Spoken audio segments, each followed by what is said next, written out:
For over 3 decades, the city of Wichita, Kansas, was haunted by an invisible predator. He was not a shadow lurking in the alleys. He was not a stranger drifting through town. He was the man who waved to neighbors, the man who served in his local church, the man who went home to his wife and children every evening. By all appearances, he was ordinary, family man, a neighbor, a trusted figure. But beneath that carefully crafted mask lay one of the most chilling serial killers in American history. He called himself BTK. Bind, torture, kill. Those 3 words would become his signature and his obsession. This is the story of Dennis Rader, the monster next door. Dennis Lynn Rader was born on March 9, 1945, in Pittsburgh, Kansas, the oldest of 4 boys. His parents, William and Dorothea Rader, were working class, devoted to their jobs and family. Neighbors would later recall him as quiet, polite, even somewhat withdrawn. But behind his stillness, troubling patterns had already begun to take shape. As a child, Dennis displayed a fascination with control and power. He confessed years later that even in grade school he developed fantasies about bondage, domination, and violence. While other children played games of baseball or tag, Rader was imagining darker scenarios, ones where he was the captor and others were powerless beneath him. He tortured small animals, tying them up, experimenting with cruelty in secret.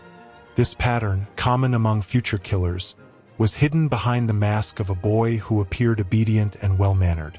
During high school, Dennis was described as average. Not popular, not isolated, just there. But the fantasies continued to grow. By the time he graduated and later served in the U.S. Air Force, these thoughts had crystallized into a powerful compulsion. After his military service, Rader returned home, married Paula Dietz in 1971, and took a job as an electrician. Later, he worked as a compliance officer, a position where he could enforce rules on others. It gave him a sense of authority, a sanctioned way to exert power. From the outside, Dennis Rader was a devoted husband, a father of 2, a church council president, and a Boy Scout leader. But in his private world, he was carefully planning a different kind of career, that of a killer. On January 15, 1974, Wichita awoke to a nightmare. That morning, 4 members of the Otero family were found murdered inside their modest suburban home. Joseph Otero, 38. His wife, Julie, 34. Their children, Joseph Jr., 9, and Josephine, 11. The scene was horrifying. Each victim had been bound with cords, suffocated, or strangled. The killings bore marks of deliberate cruelty, staged with precision. For police, it was a shocking crime. Wichita was not a city known for mass violence. A family, wiped out in their own home, seemed beyond comprehension. What investigators didn't know then was that the killer was already beginning to script his own narrative. Dennis Rader had chosen the Oteros after observing them, stalking them, and studying their routines. He broke into their home with weapons and bindings, fully prepared for what he would later call a project. That was how he saw his victims, not as people but as projects. He bound them, he tortured them, and then he killed them. The brutality stunned Wichita law enforcement. But this was only the beginning. Just months later, on April 4, 1974, 21-year-old Catherine Bright was found dead in her home. She had been stabbed multiple times, strangled, and bound. Her brother, Kevin, survived a gunshot wound to the face and gave police a description of the attacker. A man in his late 20s or early 30s, average build, glasses. But the description was too vague. The trail went cold. What investigators did not realize at the time was that the same man had killed the Otero family. The same man who would strike again and again. For Dennis Rader, the killings were not random. They were calculated, fueled by his fantasies of binding, torturing, and killing. Each murder was meticulously planned. Each victim was stalked beforehand, and each crime added to his growing sense of power. But Dennis Rader was not content with simply killing. He wanted more. He wanted recognition. For more true crime documentaries like this one, click the subscribe button and never miss a case.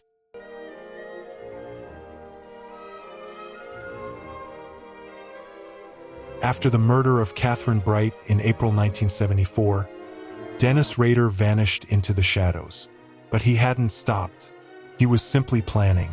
For Dennis, murder was not an impulsive act. It was a ritual, project. Each potential victim was studied, stalked, and cataloged in what he called his hit kit: ropes, bindings, tape, weapons. Over the next several years, Wichita would be struck by a series of murders. Women, often alone, were targeted. They were bound, tortured, and killed. In 1977, Shirley Vian, a 24-year-old mother of 3, was found strangled inside her home while her children were locked in the bathroom. Later that same year, Nancy Fox, a 25-year-old secretary, was brutally murdered in her own apartment. Each crime carried the same hallmarks: binding, sexual sadism, calculated control. For Dennis, these weren't just killings. They were the enactment of fantasies he had nurtured since childhood. And now, in his 30s, he had transformed those fantasies into reality.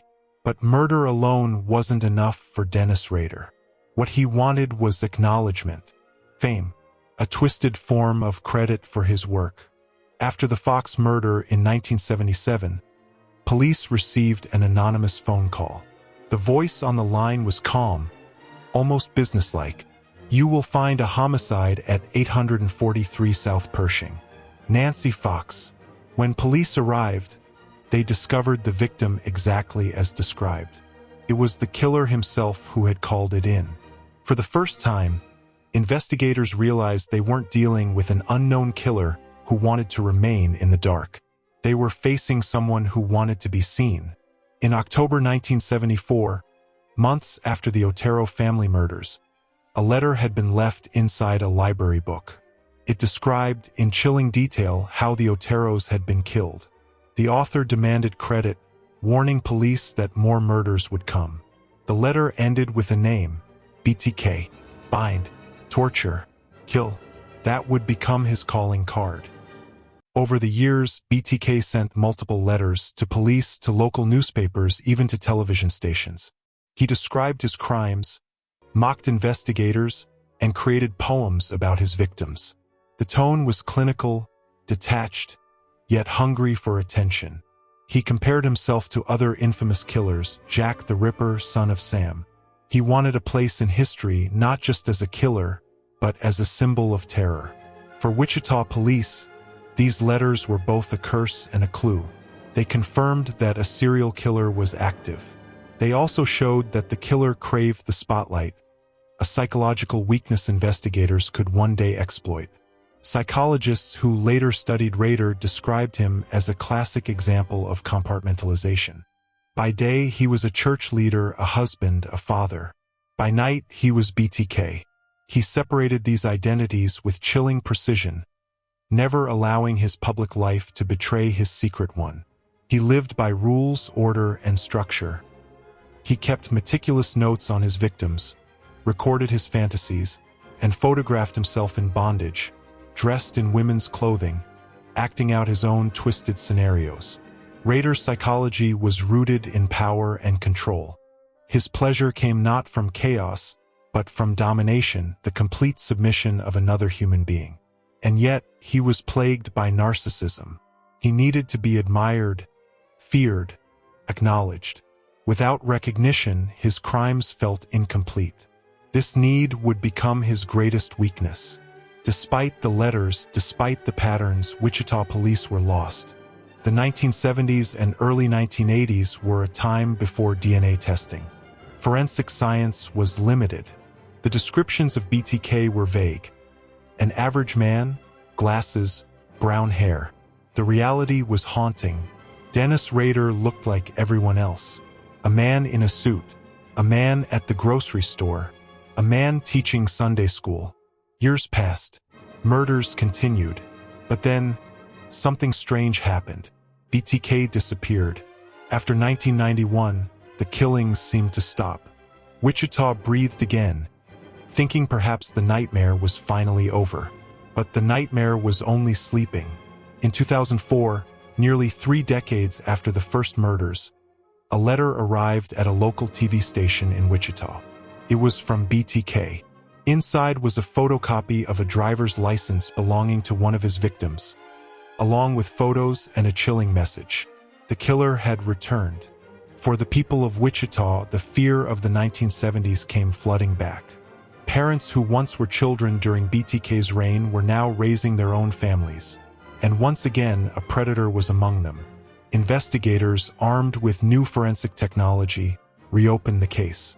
And this time, BTK would make a mistake. For 30 years, Dennis Rader had evaded capture by blending into the community, hiding in plain sight. But in his hunger for recognition, he was about to reveal himself. And it would come in the most unexpected and almost laughable way. A piece of technology he thought was untraceable. A simple disk that would finally unmask the monster next door.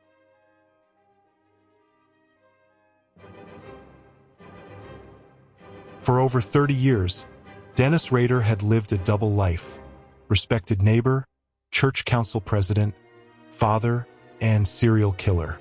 But in 2004, his arrogance returned. He could not stay silent. He began sending letters again, just as he had in the 1970s. He mailed packages to news stations, left doll-like symbols, and wrote detailed accounts of his murders. It was his way of proving to Wichita that BTK still existed. In early 2005, Rader sent a message to investigators through the media. He asked a simple question: "If I send you a floppy disk, can it be traced back to me?" The Wichita police, eager to catch him, crafted their reply carefully. They told him that no, the disk would be untraceable. Rader believed them. In February 2005, a purple Memorex floppy disk arrived at a local television station. Inside were documents written by BTK. What Dennis Rader did not realize was that every digital file carries metadata, hidden information about where and when it was created. Forensic experts quickly examined the disk. Within hours, they found something that Rader thought was impossible. The metadata showed that the files had been created on a computer at Christ Lutheran Church in Wichita. The name registered to the files? Dennis. With this breakthrough, police moved fast. Rader's position at Christ Lutheran Church matched the clue. His role as church council president gave him access to the computer. Investigators began covert surveillance. They collected DNA from a sample of his daughter's medical records and compared it to evidence preserved from BTK crime scenes decades earlier. The match was undeniable. After 3 decades of fear, police finally had their man. On February 25, 2005, Dennis Rader was stopped while driving near his home. He was ordered out of the car, handcuffed, and placed under arrest. The man who had terrorized Wichita for decades surrendered without a fight. When asked by detectives if he knew why he was being arrested, Dennis calmly replied, "I have suspicions." At police headquarters, detectives confronted him with the evidence: the floppy disk, the DNA, the surveillance, and then Dennis Rader began to speak. Over the course of 30 hours of interrogation, he confessed to 10 murders in chilling, matter-of-fact detail. There was no remorse in his words, no hesitation. He described each killing as if he were recounting routine tasks. He referred to his victims as projects. He spoke about his fantasies, his preparations, his methods of binding, torturing, and killing. Detectives, hardened by years on the force, later admitted that listening to Rader was one of the most disturbing experiences of their careers. He was not emotional. He was not deranged. He was calm, almost polite. That made him even more terrifying.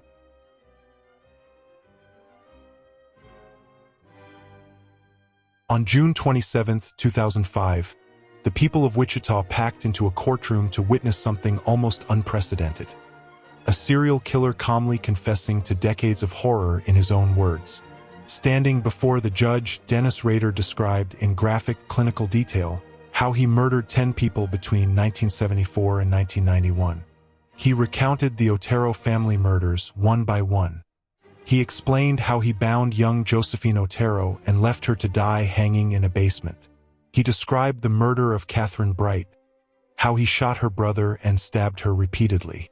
He detailed the killing of Shirley Vian, while her children cried in a nearby room. He admitted to stalking and strangling Nancy Fox, Maureen Hedge, Vicki Wegerle, and Dolores Davis. Each description was as cold as the next. For the families of the victims, it was almost unbearable. They were forced to listen as the man who destroyed their lives recounted every step with detachment, as though describing chores. On August 18, 2005, Dennis Rader was sentenced to 10 consecutive life terms, the maximum penalty in Kansas at the time, which did not allow for the death penalty.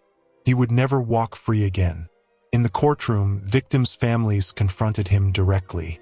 They called him a coward, a fraud, a pathetic man hiding behind masks of authority. One victim's relative told him, "You will be remembered, but not the way you want, not as BTK, but as a weak, pitiful man who destroyed lives." Rader, who once craved recognition and infamy, sat quietly, staring straight ahead. He was taken to El Dorado Correctional Facility in Kansas, where he remains to this day. Behind bars, Dennis Rader is kept in solitary confinement for 23 hours a day. His only interactions are with prison staff. In rare interviews, he has admitted that prison is a daily struggle, not because of regret, but because he lost the ability to control others. For a man whose entire life revolved around dominance and manipulation, confinement is the ultimate punishment. The capture of Dennis Rader brought relief to Wichita, but it also left deep scars. For years, families lived in fear of an invisible predator. Parents taught their children to lock doors, stay together, and be suspicious of strangers. But the real horror was that the killer was not a stranger at all. He was a trusted figure in the community. Neighbors who once waved to Dennis Rader now looked back with disbelief. He had attended their barbecues, helped them with errands, prayed beside them in church, all while harboring unspeakable secrets. For criminologists and investigators, the BTK case became a study in compartmentalization and narcissism. Rader was not driven by poverty, revenge, or impulse. He was driven by a need for control, fueled by fantasies that began in childhood. And ultimately, it was his need for recognition, his arrogance, that led to his downfall. Today, the story of BTK is remembered not just as a series of murders, but as a warning. It showed how predators can live hidden in plain sight, how appearances can deceive, how evil can wear the mask of normalcy. For the victims' families, the pain remains. 10 lives were taken. Generations were altered forever. For Wichita, the name BTK is synonymous with fear, betrayal, and the fragility of trust. And for the world, Dennis Rader remains one of the most chilling examples of how the monster you fear most may be living right next door.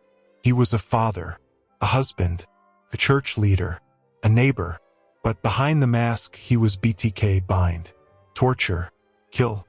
For over 30 years, he fooled everyone around him. But in the end, it was his arrogance that unmasked him.